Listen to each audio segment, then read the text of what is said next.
for Good, and I'm going to give my thoughts. Some spoilers may be included in this, and keep in mind I have not seen the musical. My thoughts are based on just watching Wicked Part 1 and Wicked Part 2.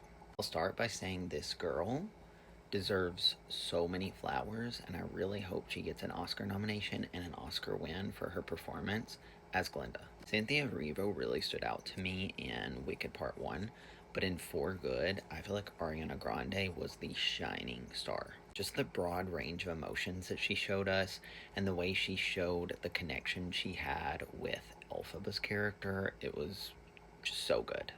A couple of highlights that I loved as far as the music goes. Obviously, No Good Deed was delicious. And For Good, though, were both the best songs, in my opinion, in the entire movie. It was cool that Defying Gravity was like sprinkled throughout the movie because that was the most memorable part from Wicked Part 1.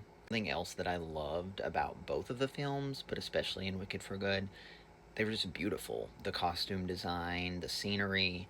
I mean, they need every award that is out there for the attention to detail that they put into making Oz look like this gorgeous place. Now I'm going to give my honest thoughts as to some things that I didn't particularly love in the film Wicked for Good. First of all, I thought that the story of Fiyero and Elphaba should have been developed a bit more. I feel like I really didn't get to see their relationship build. We went from Wicked Part 1 of them having a small moment at school and in the forest to Wicked for Good. They were deeply in love and running away together. So I feel like if we're going to do 5 hours worth of a film, then maybe we would get to see more of a development of a relationship, but just my opinion. I also have a big question. What is the problem with the animals? I get it that we're not wanting the animals involved in Oz, and that's the whole story arc of Elphaba saving the animals, but what's everyone's problem with the animals? I just feel like we don't get an answer. What's the issue here?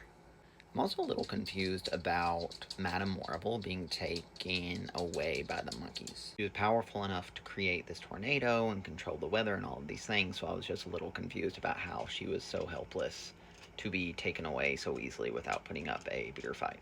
Personally, I enjoyed the music more in part 1 than I did part 2, but like I said, those two songs that I mentioned do stand out in part 2.